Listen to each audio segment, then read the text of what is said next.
Evening to everyone. My name is Luigi Bonatti. I'm teaching here at the University of Trento. And also, let me thank the organizers, and in particular, Giulia Galera, because she invited me to be chair of this section. This is an honor for me, and I'm very curious also to know more about what contributions these practices, namely cooperatives, and in general non-profit organizations can give to the transition toward, we hope at least, toward a more inclusive, democratic, ecological economy and society. So, having said this, let me introduce our key speaker, who is Professor Jean-Louis Laville, who is connected remotely. Professor Laville is a sociologist and economist. He is well known, among other things, for his books and contributions to the solidarity economy. We'll know more on this from himself in a minute.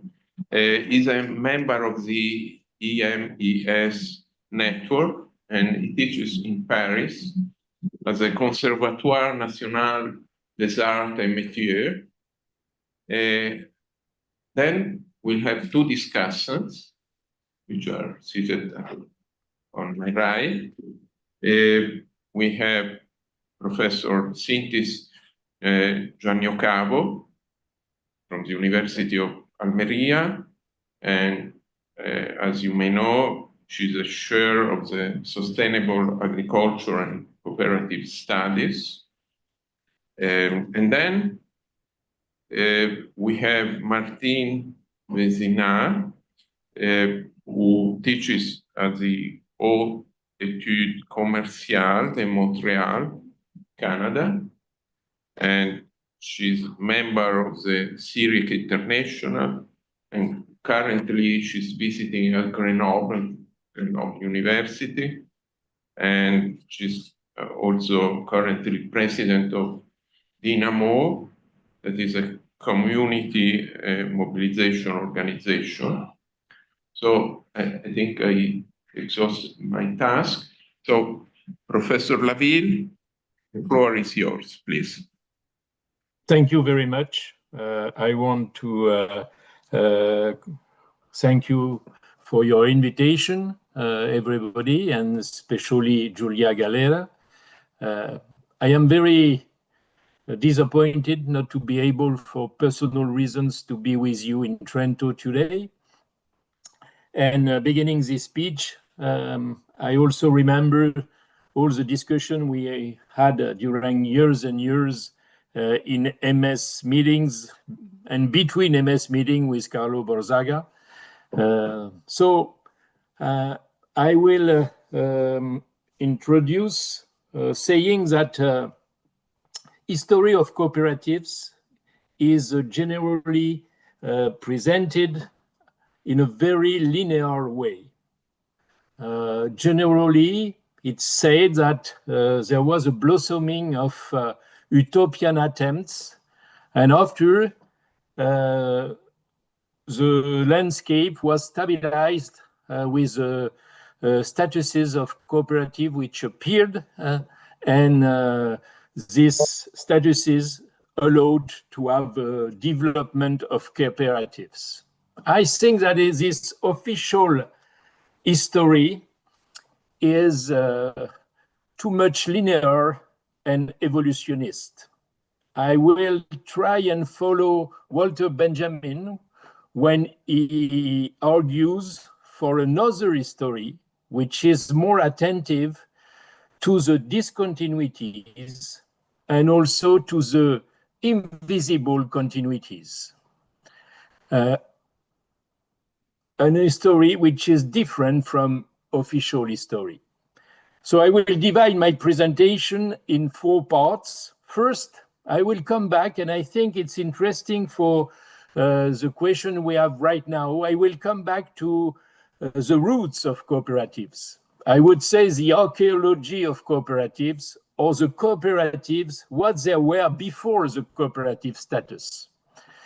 And then I will go to the institutionalization of cooperatives, and I will try to describe a little bit the ambivalences of this institutionalization, which was a partial recognition, but with many limits.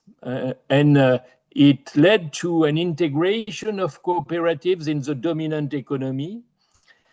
But there were some reaction about this integration with new waves of cooperative. It will be my 3rd part. New waves appearing at the end of the 20th century and the beginning of the 21st century. And finally, my 4th part, to open the discussion, and I thank you also, the 2 persons who are here tonight to discuss together. It will be about what new ways for research about cooperatives, taking in account these new practices that appeared in the last decades. So let's go first to a forgotten memory that we have to rediscover, how there are cooperative roots in a political and economic movement that we can call associationalism. We had movement in different countries. Of course, I will be selective. I will speak only about South America, North America, and Europe, and we could speak about other continents and how they are convergent or different. But in these 3 continents, in the beginning of the 19th century, there was a movement of democratization of the society. It was the impulse for these cooperative roots. Let's take the 3 figures. I think that in South America, we had a popular economy. This popular economy came from the mix between African Americans, indigenous people, poor migrants who arrived in these countries. So they mixed together, and this dominated culture were never eradicated by colonialism. They continued, and this popular economy began to be changed by the sense of equality and liberty in the beginning of the 19th century. First, it created mutual organization, introducing in traditional organization the idea of liberty and equality. For instance, in Colombia, with the Democratic Republican Society of Progressive Artisans and Laborers, there are well-known examples, like the examples of quilombos, also in Brazil, where former slaves escaped or were freed and settled in a non-habited part of the country to settle their communities and to have their own rules. In Chile, for example, there were also a lot of labradores who were independent entrepreneurs, and these independent entrepreneurs began also to cooperate together and to organize their own institutions. They represented more than 20% of the labor force in the first part of the century in Chile. So this popular economy, which was defined by José Luis Coraggio like a labor economy, was presenting another anthropological way, different from liberalism, and considering economy not by utility maximization, not by individuals, but considering individual inside collectives, especially family, especially neighborhood, because this popular economy was combining relation in domestic and household organization with market activities. So it was presenting a mix and a different approach to the market. In North America, of course, with Tocqueville, we know that there was a big associationism in United States of America, but the associationism Tocqueville speaks about is mainly white and male. But it was not the only associationism in the United States. There was also an associationism of women and African American who were excluded from the political sphere, and they try to organize economic activities just to argue that there are citizens and that they can be integrated in the society and in the political sphere too. So we had, for instance, organization by the African American of self-organization many times around the churches. For example, there is a famous example developed by Dubois about the African Methodist Episcopal Church, which was one of the greatest Black organizations in the world at this moment, and which was organizing cooperation between poor people, but also help for them, and also entrepreneurship were supported through this way. Women groups also organize at the local level and try to provide social services to show that they are able to participate to the civic activities. And they began to have contracts with local authorities in Chicago, in New York, in other smaller towns. So they contributed to what Ryan called the emergence of a private system of public welfare. So there is also in this North American activities a kind of mix between domestic, economic, and political dimension inside this associationist pioneering movement. And it was also the case for the pioneering European labor movement, because self-organization was one of the reactions at the beginning of the 19th century. For instance, with the friendly societies in UK, there were about 1 million members in the early 90s.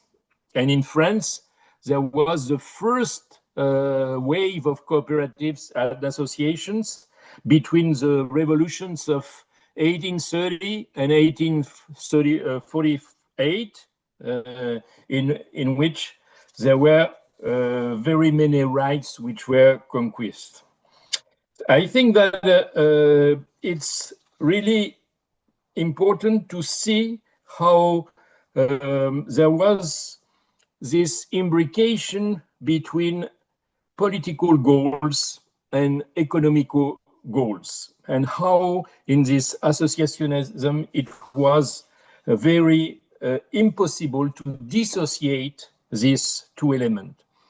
The pioneering associationalism was characterized by a dual embeddedness in the political sphere as a collective form of expression and claim making, and in the economic sphere as the impetus behind new forms of work organization. It was favoring cooperation and mutual help, and it was constituting what Thompson called a moral economy. It means an economy which was not possible to be isolated from politics, culture, and domestic life. So it was the first step that many times was forgotten. And after we arrived to the second moment, which is the institutionalization of cooperatives from partial recognition to limitations by different reductionism. In the 19th century, there is really, especially in Europe, a turning point between, if we quotate Hobsbawm, the age of revolution, the first half of the century, and the second half of the century, the age of capital. And during this second part of the century, we entered in more productivist and extractivist ideology, and the different debate about how to democratize modern economy was replaced by the necessity of economic development. It means that there was a negative discrimination against self-organization.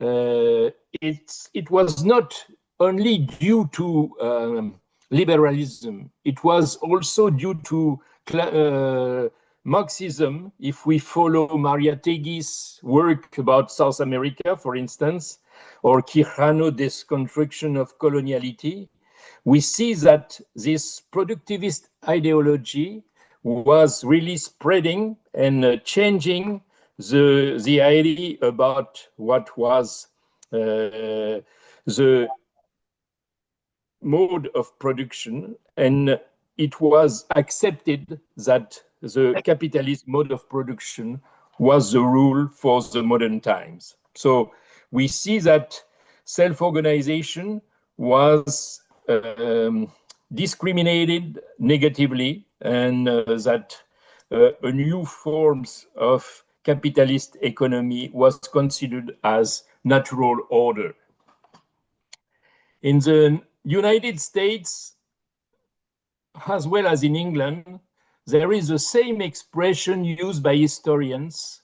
There was, say, Ammons in UK or Howard Zinn in United States, there was a civil war against workers' self-organization. It means that all the cooperatives and associations which have been created before were really considered as a danger of revolts and disorder, and they were replaced by other forms of economic organization.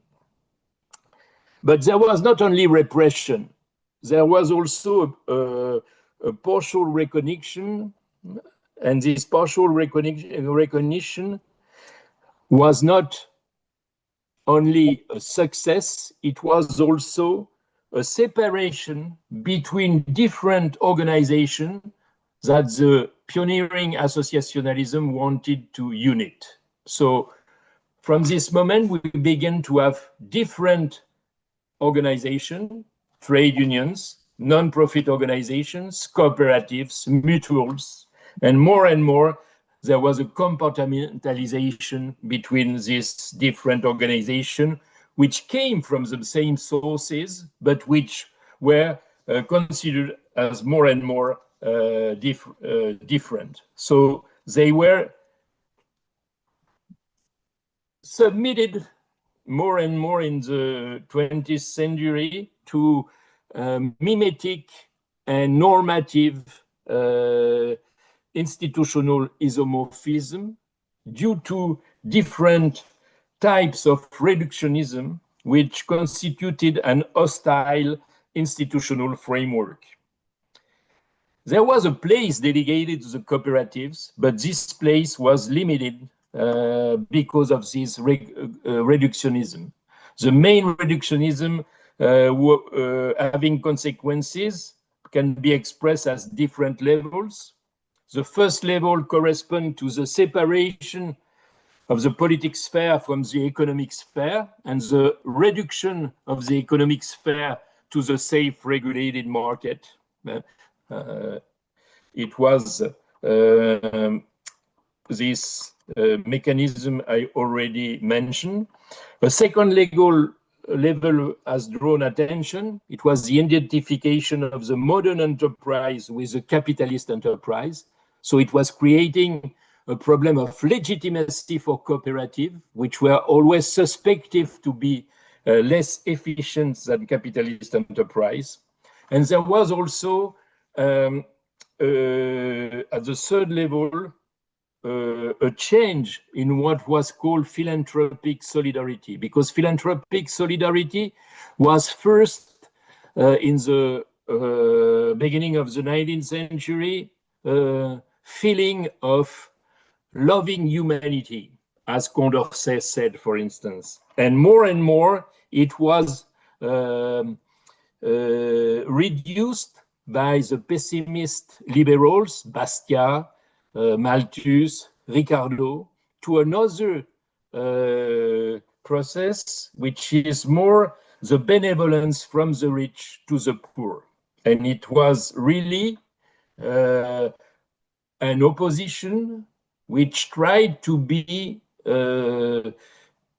replacing self-organization of the workers themselves. It's expressed in very shortly and clearly by E.P. Thompson when he says that to create a moralization of the poor, it was necessary to suppress the moral economy of the poor. He means that the democratic solidarity was more and more criticized, the self-organization of the workers, and it was replaced by the philanthropic, paternalist, and patronage organization. So this different reductionism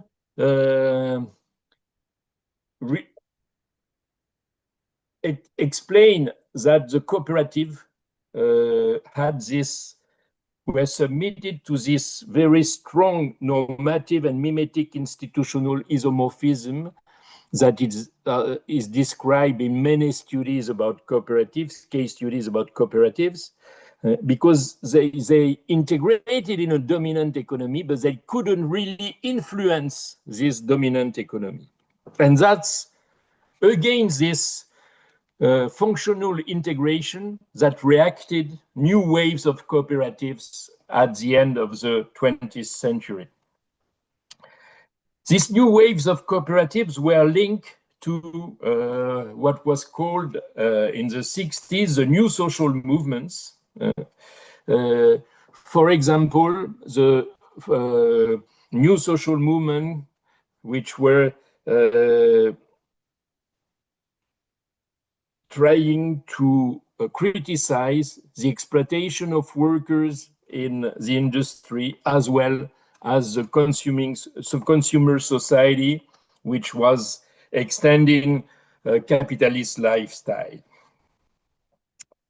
So in this movement, voluntary collectives were reactivating cooperative movements. Many of these projects in the decade of the 60s and the 70s originated in the imaginary project of alternative society. But in fact, there were a lot of failures in this project, and the concrete translation of this very general project was more modest. It was the development of intellectual and cultural services.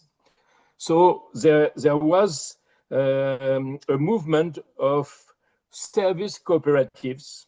For instance, they represented 45% of worker cooperatives in the United Kingdom at the middle of the 80s, 40% of cooperatives in Quebec, and 18% of cooperatives in France. So there was a new wave of intellectual, immaterial services cooperatives.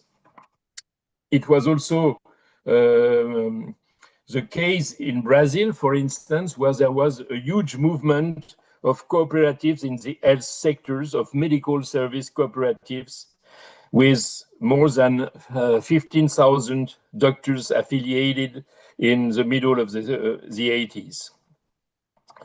Part of these cooperatives didn't escape the institutional isomorphism as the preceding one, because a little later were introduced a lot of schemes of employee participation and profit sharing in private enterprise.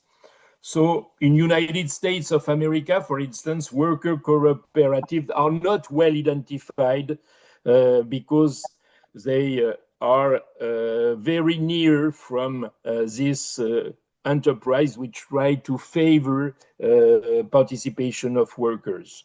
So there was a gradual dilution of some of these cooperatives of service, but we must remember that they raised important questions in a way, and they were not all of them disappearing.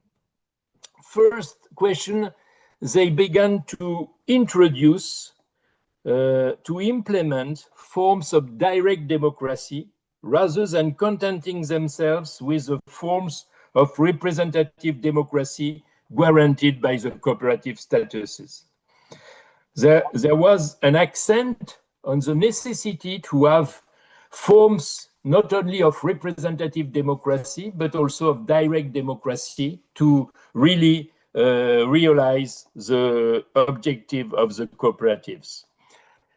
It was linked to another question which was not considered by the earlier cooperative movement, which was not only how to produce and how to organize the internal functioning, but also what are the ends of the production. And many of these groups converge by their social and environmental needs. They are not only considering internal functioning, but they want to introduce also a reflection about what to produce. This is obvious that there is a link here between ecologist movements and feminist movement and some of these new cooperatives in the forms of energy, in the selling of organic products, but also in other form of service cooperatives which appear a little later, which were care cooperatives like child care cooperatives, for instance, in some countries. So there was a new wave of voluntary collectives which wanted in a certain way to reintroduce a more transformative project of cooperatives to react against the internal functional integration.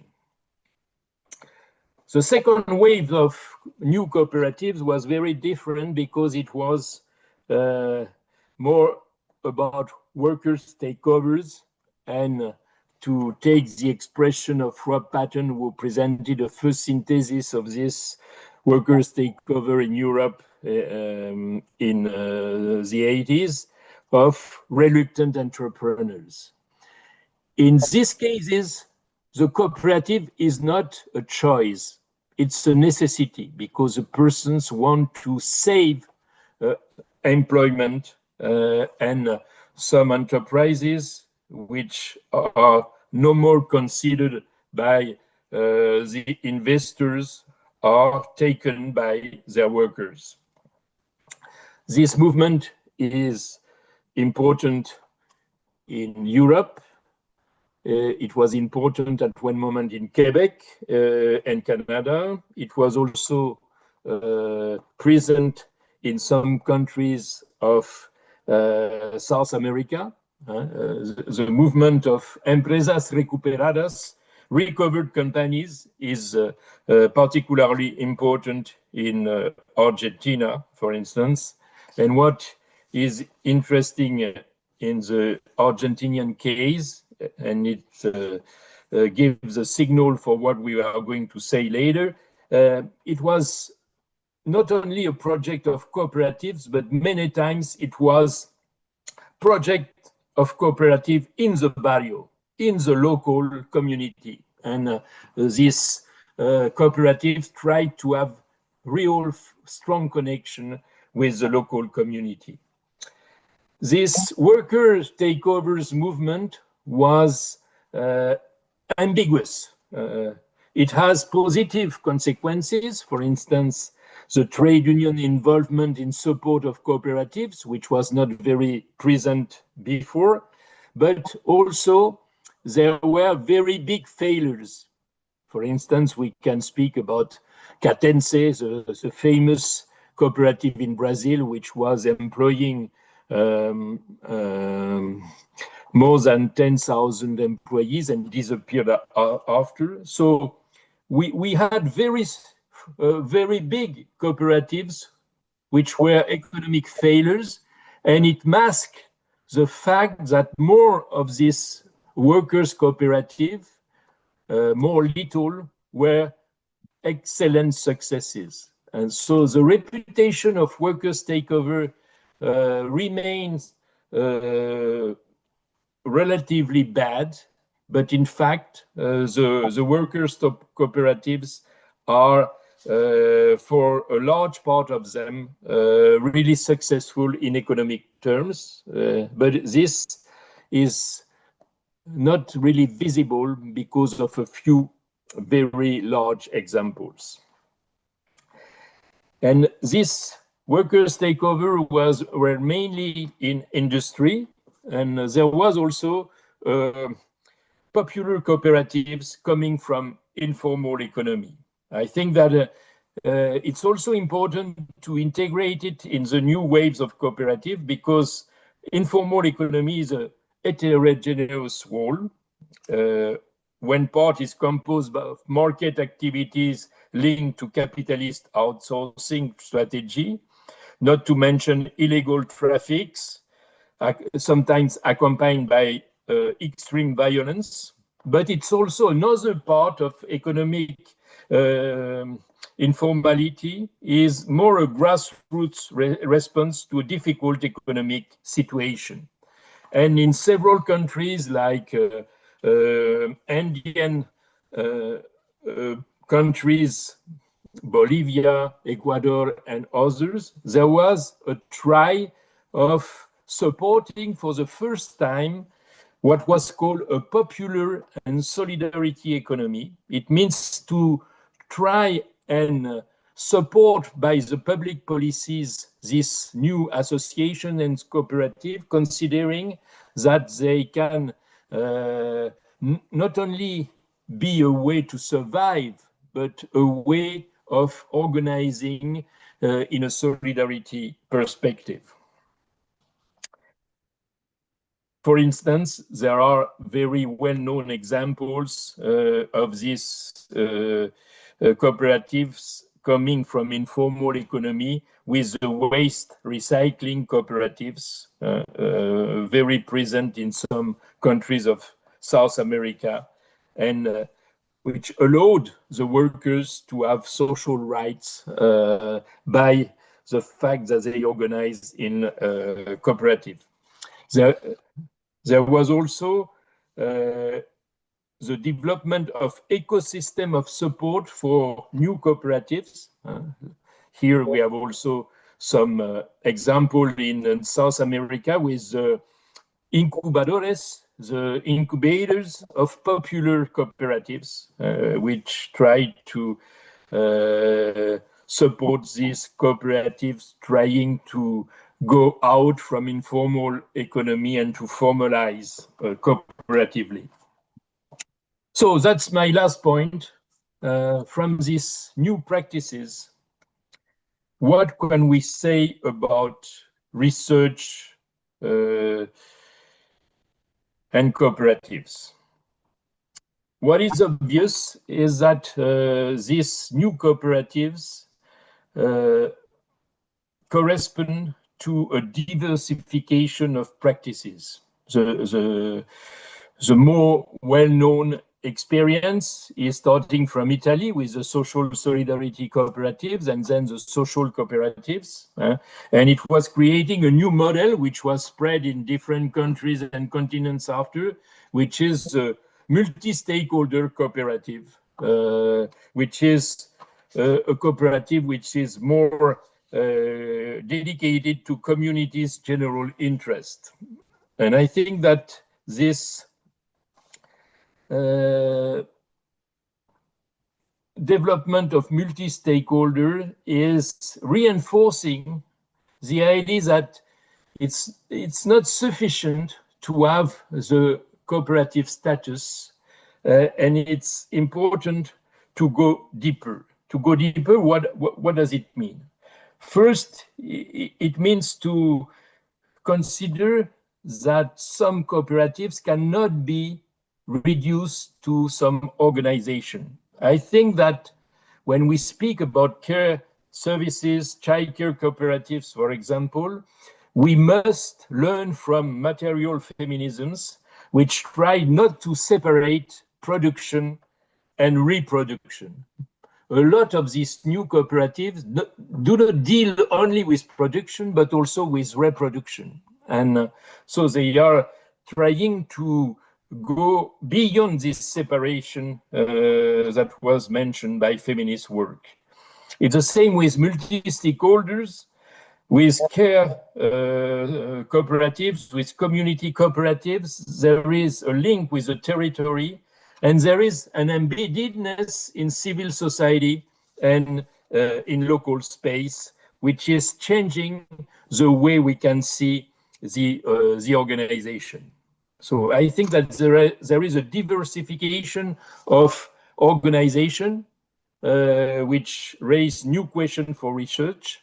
And I think that also we must see that the limit of the traditional research was perhaps the fact that there are studies at the level of organization. But there is another question beyond the organization.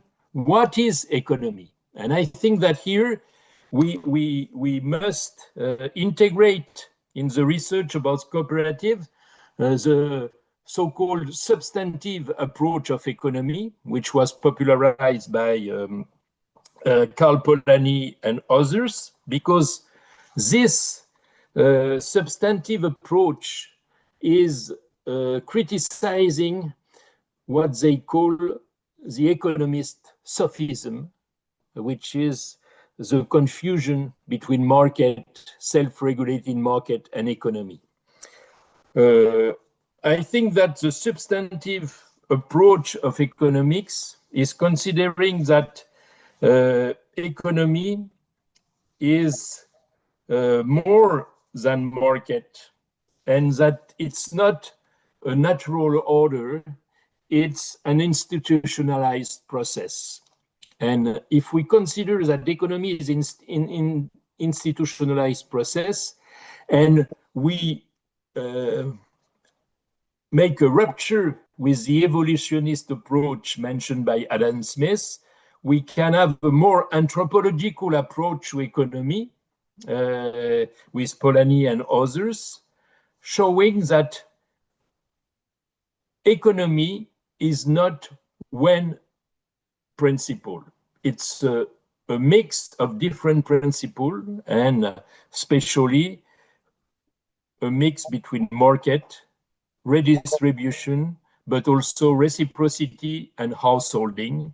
And I think that we have a new way of seeing the equilibrium of economic activity in cooperative if we integrate this hybridization of resources, of different economic principles in the analysis of what is the cooperative economy. We must challenge economics, but we must also reaffirm a political dimension in the cooperatives. I think that this political dimension can be seen in the fact that these new cooperatives don't consider, as we say, to simply that cooperatives have a democratic governance. They consider that the cooperative status is a necessary condition for democratic governance, but is not sufficient. So it means that we must be attentive in research about what John Dewey would label democratic experiments, and how democratic experiments in the daily life of cooperative can reinforce the statuses of representative democracy and can allow that the democratic governance is not only a discourse, but is really in action. So I think that finally we have to see where we are. We are in a moment in which the cooperative project must be replaced in a democratic project facing the neo-authoritarian trends. It imposes a strategy of alliance between democratic forces beyond the market-state dualism. The reference to social and solidarity economy is a first step.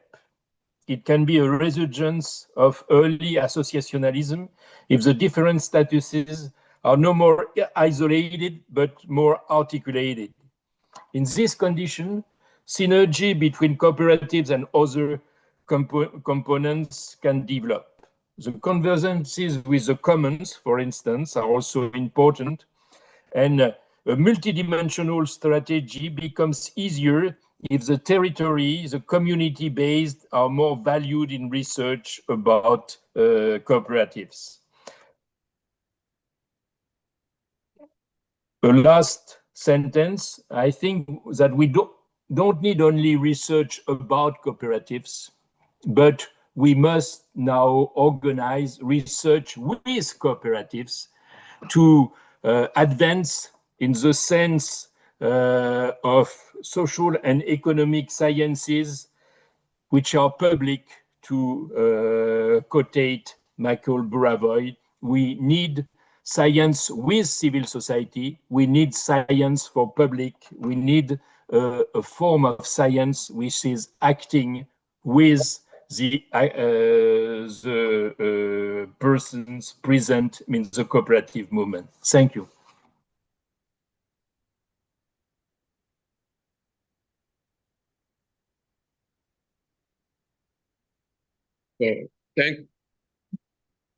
Thanks a lot, Professor Laville.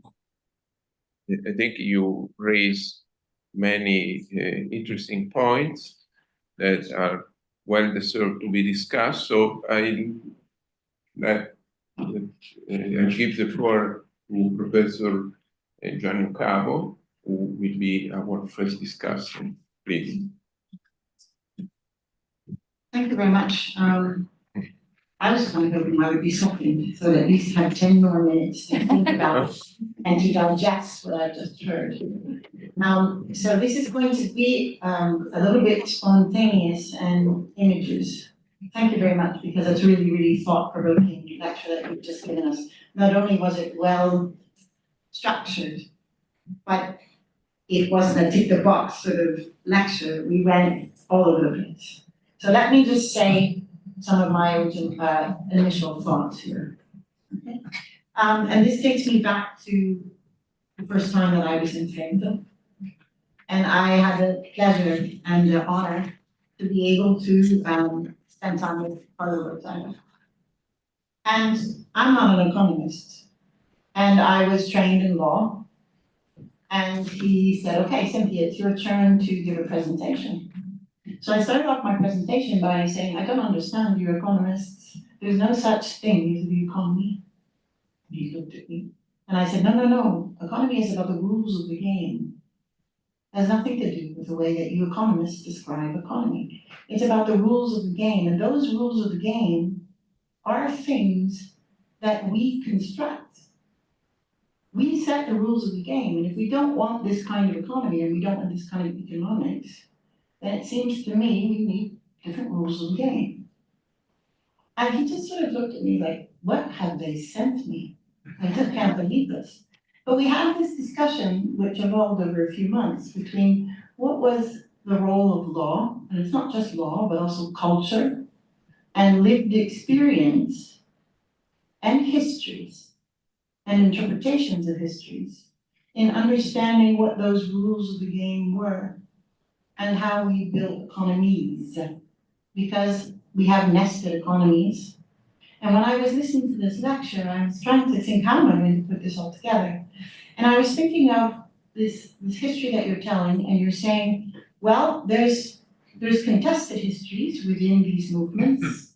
Okay, so we talk about African American movements, solidarity, mutuality, women, etc. So I had this image in my head of sort of these histories that were going around, not linearly, they're not in a linear fashion, sort of circular, they're interacting, they're coming back on themselves, because we see this, that some of the things we might have been dealing with in the History Explained, we're seeing them come up again, right? Sorry, I promise I would only 10 minutes. So we have all of these things in motion. And when I think about that, and I think about the transformation and some of the things we've been talking today in our thematic groups about the intercooperation. So think about this. We've got these like moving wheels of history around the world. And I realize that we haven't dealt with Africa and we haven't dealt with other areas in this lecture, but of course that's going on. And they're moving at different paces and they're moving through different phases. And if we can construct a research agenda that takes advantage of the fact that we are in different historical places, different cultural contexts, different lived experiences, wouldn't that be wonderful if we could learn as these things are evolving and moving along? Okay, because it's not linear histories, and certainly the cooperative history isn't like that either. Okay, this goes back to the point about the democratization. That's something that is not just a principle. The principles are to be lived and to put into motion. And I think that that's a real challenge for us as researchers, that we need to be able to talk to cooperativists and the cooperatives to really understand how cooperatives are lived out. Okay, it's not enough to have this approach to cooperatives as if, well, we have X number of cooperatives and their turnover is this, and their membership is this, and their market share is this, et cetera, et cetera. That's important, I suppose, but it's not a research agenda. Okay, so really understanding what is it that we're describing, what is it that we're measuring when we talk about cooperatives. When I was thinking about all these wheels in motion, of course, I have to bring that back to the institution that I represent here, which is the International Cooperative Alliance. And this morning I was talking about the different ways that we can structure the ICA. We can structure it through geographical locations, we can structure it through sectors, we can structure it many different ways. And those economies and the description of those economies and the histories and the living of those principles and the living of democracy is different across all of those axes that we are dealing with. I wanted to talk a tiny bit, I'm jumping a little bit, so forgive me because I haven't had the chance to digest this. But I want to make a point about some of the things that were raised about new cooperatives. And it caught my attention, the fact that there was this idea that people were sort of, the workers were participating in an unwilling kind of cooperative. They didn't want to be in that position. Like, who wants to take over the company? I mean, the dream would be perhaps that the company continues on and everyone lives happily ever after and you get your lovely pension and away you go. Democracy takes work, it's extra work. But I'm thinking of the generation that's coming up and our young scholars and my children, and I'm sure you all have nephews, nieces, neighbors, children, or whatever. The challenges that they are going to face, I think they will be, if they find solutions in cooperatives, it will be because they are unwilling cooperativists when I think of how can cooperatives, and this is part of our research agenda, solve all the issues with climate, environmental destruction, forced migration. This brings me to another point, which is about territory. And maybe it's just because I'm someone who's I'm an immigrant in the country that I live in. I've moved around, and not necessarily willingly. I left my home place, I left many places, not because I really wanted to, because I had to. And I think we're finding more and more people in the world that unfortunately are ripped from their territories. They don't have the luxury of staying in their geographical territory. So they have to, whether it's through climate change or war or economics or whatever. And I think, well, what is the cooperative role in helping them find new territories in which to live? But I think we really have to change some of our concepts about place and our concepts about territory and the commons, because the commons perhaps is something that will have to be a new kind of commons and a new place to be. So I think that's one thing I wanted to raise, because I know that Europeans generally tend to have perhaps a more profound sense of place than in other places. But I think that's a kind of Eurocentric, and I think we have to pay attention to that.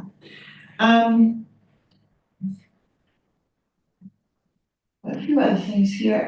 The question is about, how do we do science? Is important here on our research agenda. Are the research tools that we have been taught sufficient for the challenges of understanding the role of cooperatives and new cooperatives in our societies? Let me check my timing here. I think I'm almost at 10 minutes. So that's really important for us to grapple with in the next few days, is we are trying to understand how to collaborate with each other, but we should also understand how is it that we're going to research some of these questions? If the economy is something else than we have been taught, if we want to see it in a different way, if we want to understand its richness, and we want to understand the cooperative sort of new forms in this economy, do we have the proper research tools to figure that out? And how can we help each other develop those tools? Last comment, we live in a really globalized world. And I know that's a very popular term, but it has a huge impact on how we live. It has a huge impact on the economy. It has a huge impact on our cooperative movement. And how do we, I was thinking about this morning when I was giving a presentation about the ICA and listening to other people's presentations, it's like the cooperative movement is expected to do a lot. It's, clean up the mess of how many centuries of industrialization, of capitalism, of large-scale capitalism, monopolistic behavior, etc., unbalanced supply chains. Now we've got digitalization, AI, further in. Wow, we have an amazing amount of work ahead of us. But this is an unwilling work, perhaps. I mean, I think we're all quite dedicated to it, but it's an unwilling work that needs to be done for those who will find themselves in unwilling positions to act and to survive. And that's where that sounds a little bit pessimistic, but I do think that it's a very positive reason that we're here, and I think that the outcomes here will help us redefine some of these things in the new place of new and old cooperatives in new settings. So I'll just leave it at that.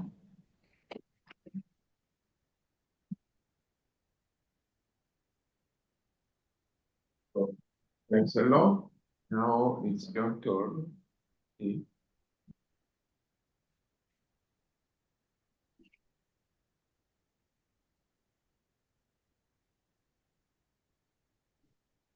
That one? No, now it's turned on. Hi, thank you for the invitation. It's a pleasure and also kind of a little bit shocking. Stop talking about Jean-Louis after Jean-Louis and Cynthia. But thank you, Jean-Louis. It's been a time you've been in Quebec, so I hope you come sometimes. Thank you for. I hope so. I hope so. Yeah. In July, there's the ICA research conference. So thank you for your rich and very interesting presentation. So I'll try to reflect on your presentation, which is very, very, very rich, and we didn't have it prior to this presentation. And as you mentioned the Quebec experience a few times, so I've chosen to look at, to start from the end of your presentation, what research in co-op to do. And I'll reflect on that from the Quebec experience. And as history is alive, as you were both saying, so we can also, the present is some kind of the future. So what I want to talk about today is three events that happened in the Quebec province lately that might, I think that they follow the four elements that you mentioned about research and co-op, new models, multi-stakeholders, and probably we will have to dig and invent new models as well to take into account all those complex and huge challenges that the co-op movement and social economy movement has to go through. So new models of cooperative. What is economy as well, and this mix between market, redistribution, and so forth.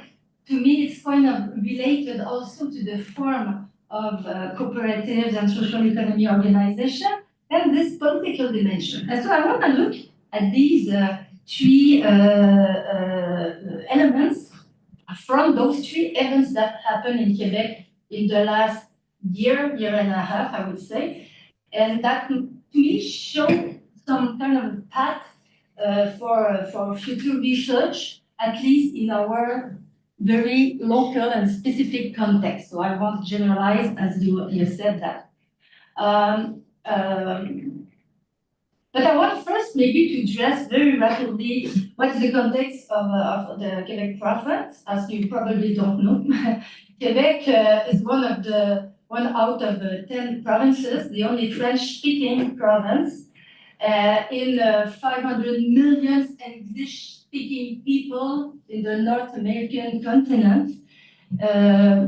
So we kind of go lower in this huge continent. And it has Quebec compared to America or even English-speaking Canada has always been more progressive in its social program, and so it's been probably the most progressive society in North America, and I'm not the one to say that. And among other things, what is very different in Quebec is the place and role of co-op and social economy. Maybe just as it is in the Trentino region as well, and probably in a certain way for the same reason. But I'll go on with that. So social economy has been quite supported historically by the Catholic Church that was protecting the French language against the English envahisseurs, how to say that. And more recently, thanks to public policies that have been very supporting to the development of co-op and social economy organization. So the three events I want to talk to you about is in 2024, the Quebec government decided by itself to create a new network of research on social and solidarity economy. And in Quebec, we talk about social economy, co-ops and social economy, never solidarity, compared to what Jean-Luc has just mentioned. But the government just insisted that we include solidarity economy. And I will tell you what it makes as a difference. So this research network is one of the two only large research network that is supported for 6-year terms. And I would like to stress 3 features that to me appear important as to how both the movement and the research might be evolving in the next years. The first thing is this research network is financed by the Ministry of Economy, Finance and Innovation and Environment. Usually research is not financed by this ministry. So it's already some specific element. And the government insisted that research network be groups both researchers and actors, operators, co-op, solidarity economy, organization, etc., etc. And the way of so the research agenda is co-developed in this research network between the researchers and the actors. So it doesn't have a fixed research agenda, but it's ongoing with this dialogue conversation that the Quebec government insisted on having. The other striking feature, I think, is that there's been, like in France and probably in other countries, and I think that was Jean-Louis' kind of message in a way, in Quebec as well. So there has been a historical disconnection between social economy organization, co-op from one side, and association on the other side. Association that we call in Quebec autonomous community association. Why autonomous? I don't know, but anyway. And the new research network was intended to create new bridges between those two movements that, for which there weren't any bridges until. And that's the government who insisted as well to put together, to finance this research network with the condition of having both co-op, SSE, and association. Is it a good news, a bad news? I don't know. Probably might be that the government wants to give some more entrepreneurial imprint to association and retrieve from financing. Maybe that might be the case, but I think it's interesting to look at it also from maybe the perspective that maybe social economy organizations are better at supporting association in professionalization, developing sustainability, etc., then the government, by its financial support, which is very which is more oriented toward professionalization of organizations. So it might be also that social economy and co-op organization are better equipped to support association in this challenge. So, question mark. Just to tell you the 4 broad axes of research at the network, just maybe might be interesting as a future research. The first one is legal, institutional, environment, and governance. The second one is engagement, work, and care. The third one is sustainable organizational and action models. And the last one is anchoring development and impact of SSTs in territories. So that's the contemporary research agenda for co-ops and social economy organization including association more and more. And the second important event that took place 3 weeks ago in Quebec is the Social Economy Summit. It's been 20 years since we had this kind of summit. It's different. It was not the research summit, but it was a grouping 1,200 actors of social economy and co-ops. And so the summit, as we are doing here, was intended to develop an agenda around broad and ambitious objectives for the next 25-30 years. Together also with the researchers and the actors.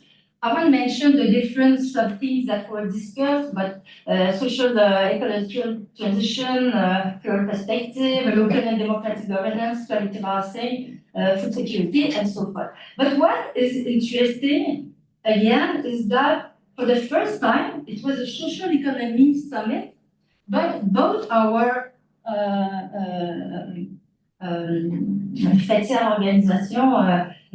umbrella organization on co-ops and social economy, they co-organized this summit. And as in other European countries, there has always been some, tension. And actually we see kind of reconciliation. So they both co-organized it. There were large co-op, institutionalized co-op, also emergent co-op, new co-ops, etc., etc. So it's also a different thing that we see happening of this reconciliation, both with association from one side and both between co-op and social economy on the other side. And maybe I'll finish with the next event that took place in April was the CRISE, Centre de recherche sur les innovations sociales et la transformation, which is a research group on social innovation in the perspective of social transformation, and that groups 40 to 50 researchers from a multiple disciplinary perspective in social and humanities, in 11 different universities in Quebec, and this laboratory has been created by Benoît Lévesque, who Jean-Louis knows pretty well, and many people here as well, 40 years ago. And so the CRISE held its 7th international conference under the theme Social Innovation in the face of crisis, types of resistance and transformation. So there has been over 200 presentations from 20 different countries. And I mean, there were the different, of course, themes and things that happened there. But I think that one striking, and we were discussing with Francesca, who was attending this conference, is the thing that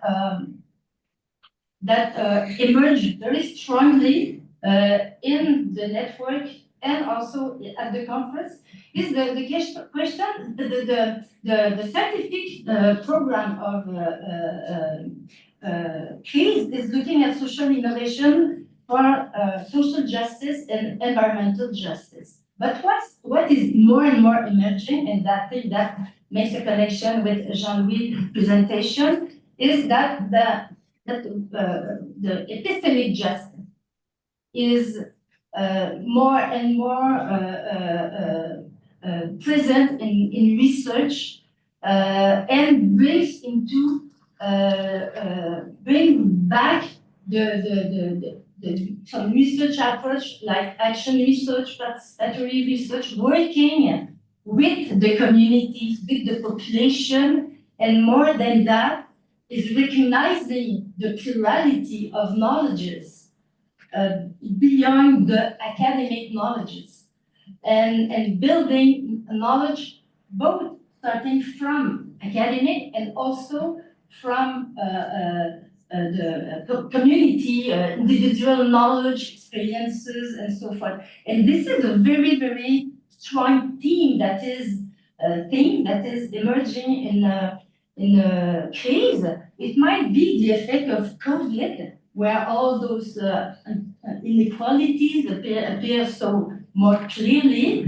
It might also be that in Quebec we are quite connected with South America, who in research in social economy, informal economy, they work very much with this kind of approach as well.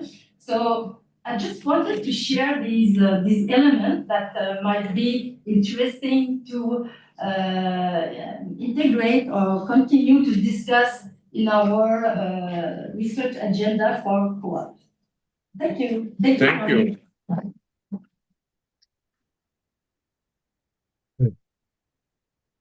So, thank you, Martin. I think we have time for a few questions from the audience.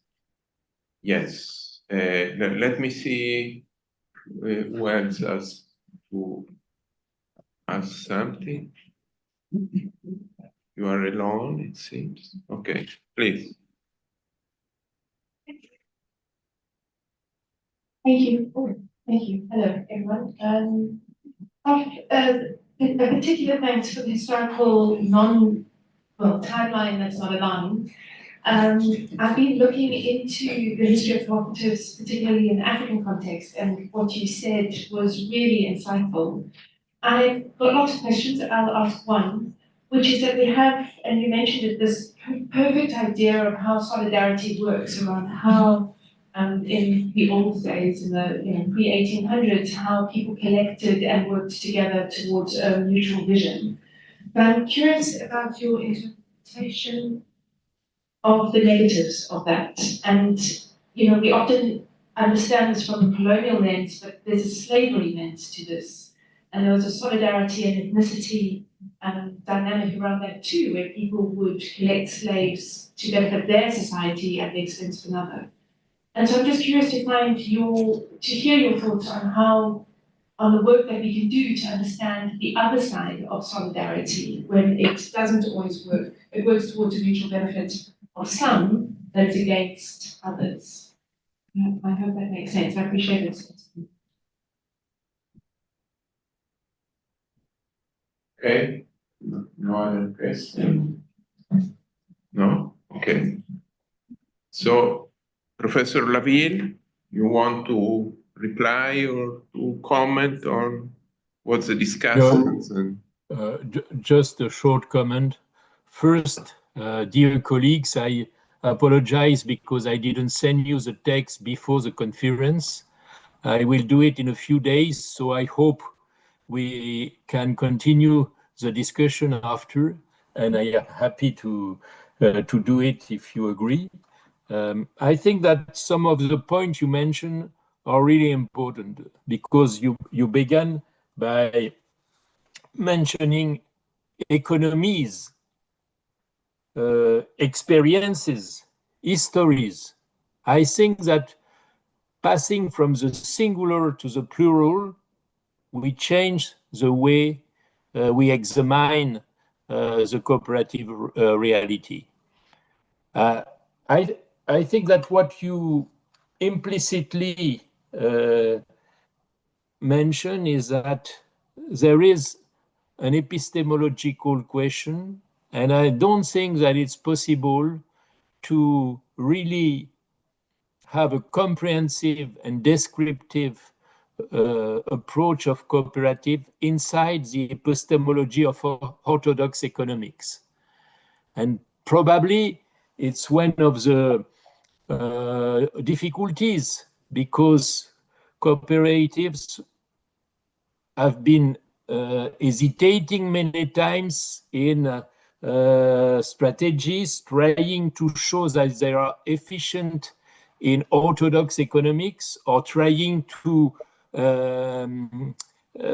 show that they are finally another economic model, which is different. I think that we need to go out from orthodox economics because in orthodox economics, with the principle of axiological neutrality, of distanciation, of objectivation, remember Donna Haraway, the researchers is in the position of God, is not in the society, is looking at the society from above. And I think that this doesn't allow anymore, and it was interesting to hear about the new dispositives of research with actors in Quebec, because I think that we must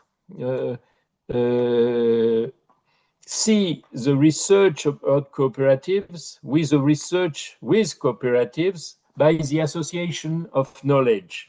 And I think that we are all beginners in this direction, but we must have a cross-cutting between experimental knowledge, academic knowledge, professional knowledge. And I think that from this, we are in a capacity to have another epistemology different from classical research, and which is more linked to some kind of emerging research and epistemological justice that you mentioned. I think that it's really important to go from a deductive normative approach to a more inductive, starting from the plurality of experiences, from the plurality of histories, and trying to show that there is a plurality of economies and there is not one economy. I think it's a key point.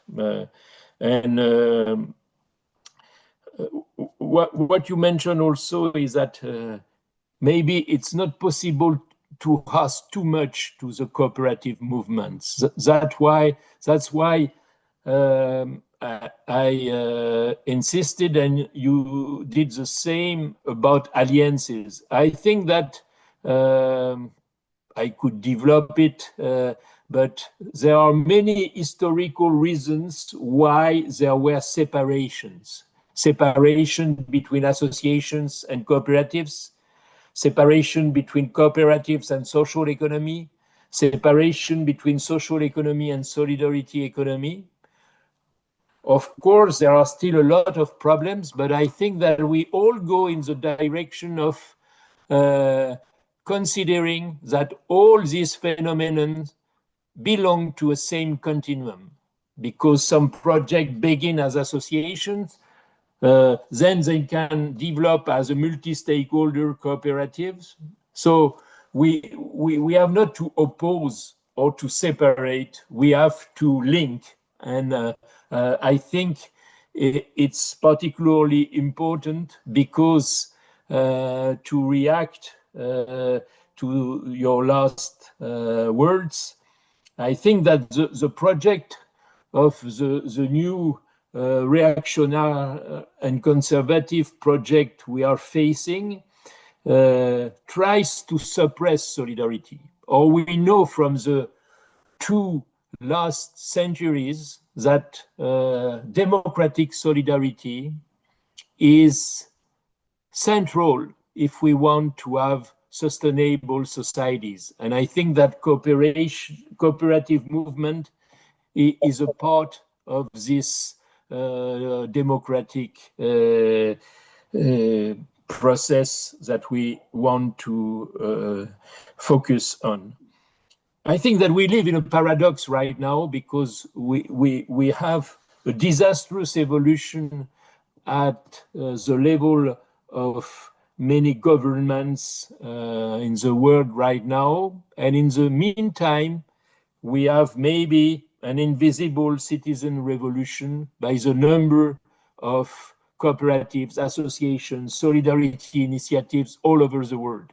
I think that we must also consider the research question through this situation and this context. Thank you very much. I regret not to be able to participate to your next day, but I hope we will have opportunity to continue the discussion later. Thank you very much.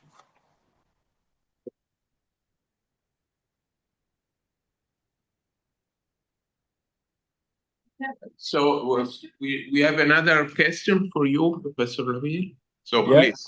Question, which is just adding more to what's already said by Jerome Warren, and maybe just to add 2 words to Kate's question, comment, abolitionism and pro-sociology. I think the cooperative movement should deeply embrace those 2 traditions as well, and to get to know the question.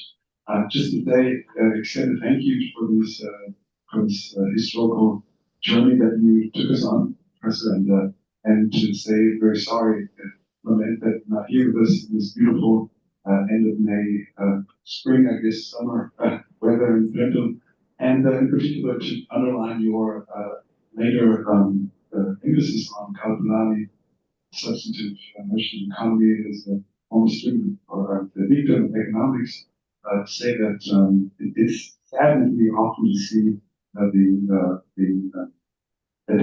desert of research opportunities for young scholars, particularly, often just by rote adopt these unsuited methods to study things that would be more deeper analysis, as you mentioned, anthropology, this notion of reciprocity that is also existence in redistribution that are so important as well for the cooperative ethos. So I can just underline that and say that's also been very important in my own intellectual development. Thank you.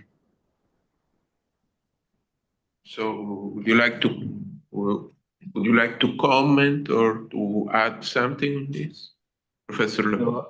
No, I'm sorry, but with the microphone, I couldn't follow so well. So thank you, but I will not add anything. Okay. I think. So thank you again. I think we can end here if there is no other people who want to add anything. Okay, so thanks again for all of you who are here. And at this point, I think we can work.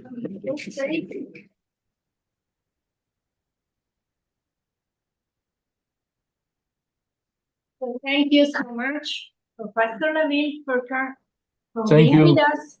Thank you for everything. Thank you. So the colloquium now is closed for today.